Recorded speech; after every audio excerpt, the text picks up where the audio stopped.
Ya, sebelumnya Assalamualaikum warahmatullahi wabarakatuh. Perkenalkan, nama saya Muhammad Imam Fauzi. Saya dari Politeknik Negeri Cilacap, jurusan Teknik Mesin.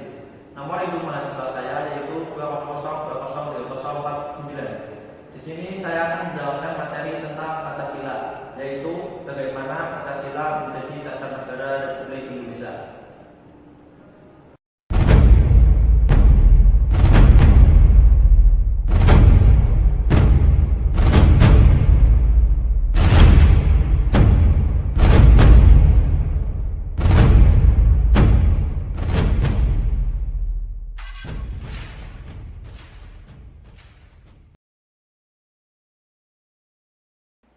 Pembahasan kali ini yaitu bagaimana Pancasila menjadi dasar negara Republik Indonesia. Pada pembahasan kali ini, kita akan memahami konsep, hakikat, dan pentingnya Pancasila sebagai dasar negara, ideologi negara, atau dasar filsafat negara Republik Indonesia dalam kehidupan bernegara. Hal tersebut penting mengingat peraturan perundang-undangan yang mengatur organisasi negara, mekanisme penyelenggaraan negara, hubungan warga negara dengan negara, yang semua itu harus sesuai dengan nilai-nilai Pancasila. Pada pembahasan kali ini, kita akan menelusuri konsep negara, menelusuri konsep tujuan negara, menelusuri konsep dan urgensi dasar negara. Sebelum kita membahas lebih lanjut mengenai bagaimana Pancasila menjadi dasar negara, alangkah baiknya kita mengetahui apakah negara itu. Menurut Diponolo, negara adalah suatu organisasi kekuasaan yang berdaulat yang dengan tata pemerintahan melaksanakan tata tertib atas suatu umat di suatu daerah tertentu. Sejalan dengan pengertian negara tersebut, Diponolo menyimpulkan 3 unsur yang menjadi syarat mutlak bagi adanya negara, yaitu 1. Unsur tempat, daerah, wilayah, atau teritori. Yang kedua yaitu unsur manusia, umat, rakyat, atau bangsa. Yang ketiga, unsur organisasi, tata kerjasama, atau tata pemerintahan. Ketiga unsur tersebut lazim dinyatakan sebagai unsur konstitutif. Selain unsur konstitutif, ada juga unsur lain, yaitu unsur deklaratif yang berupa pengakuan dari negara lain. Berbicara tentang negara dari perspektif tata negara, paling tidak dapat dilihat dari 2 pendekatan, yaitu 1. Negara dalam keadaan diam, yang fokus pengkajiannya terutama pada bentuk dan struktur organisasi negara. 2. Negara dalam keadaan bergerak, yang fokus pengkajiannya terutama pada mekanisme penyelenggaraan lembaga-lembaga negara, baik di suatu maupun di daerah. Pendekatan ini juga meliputi bentuk pemerintah seperti apa yang dianggap paling tepat untuk sebuah negara. Adapun pengertian negara menurut para ahli yaitu sebagai berikut. Yang pertama yaitu Aristoteles menyebutkan negara ialah persekutuan daripada keluarga dan desa guna memperoleh hidup yang sebaik-baiknya. Yang kedua Jane Budin, negara itu adalah suatu persekutuan daripada keluarga-keluarga dengan segala kepentingannya yang dipimpin oleh akal dari suatu kuasa yang berdaulat.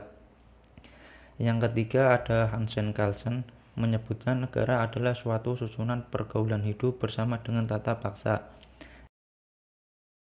Konsekuensi Pancasila sebagai dasar negara bagi negara Republik Indonesia antara lain.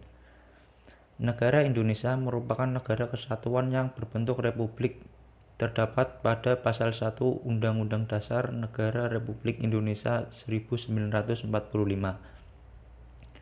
Pasal tersebut menjelaskan hubungan Pancasila tempatnya sila ketiga dengan bentuk negara yang dianut oleh Indonesia yaitu sebagai negara kesatuan bukan sebagai negara serikat. Pasal tersebut menegaskan bahwa Indonesia menganut bentuk negara republik bukan despot yaitu tuan rumah atau absolutisme yaitu pemerintahan yang sewenang-wenang. Konsep negara republik sejalan dengan sila kedua dan keempat Pancasila yaitu negara hukum yang demokratis. Demikian pula dalam pasal 1 ayat 2 Undang-Undang Dasar Negara Republik Indonesia 1945, kedaulatan berada di tangan rakyat dan dilaksanakan menurut Undang-Undang Dasar.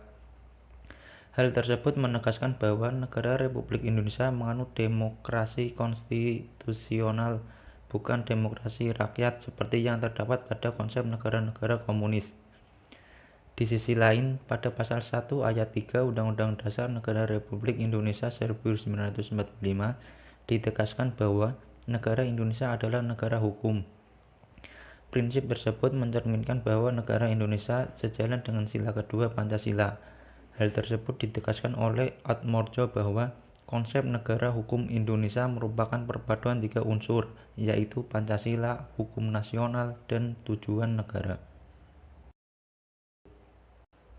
Menelusuri konsep dan urgensi dasar negara secara etimologis, istilah dasar negara maknanya identik dengan istilah Grundrom atau dasar negara, cita hukum, cita negara, dan dasar filsafat negara.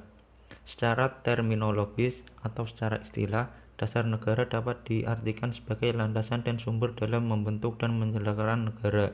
Dasar negara juga dapat diartikan sebagai sumber dari segala sumber hukum negara. Secara teoritik, istilah dasar negara mengacu kepada pendapat Hans Kelsen, disebut a basic norm atau grand norm. Norma dasar ini merupakan norma tertinggi yang mendasari kesatuan-kesatuan sistem norma dalam masyarakat yang teratur, termasuk di dalamnya negara yang sifatnya tidak berubah. Demikian materi yang dapat saya sampaikan mengenai bagaimana Pancasila menjadi dasar negara Republik Indonesia. Semoga materi tersebut dapat menambah wawasan dan pengetahuan bagi kita semua.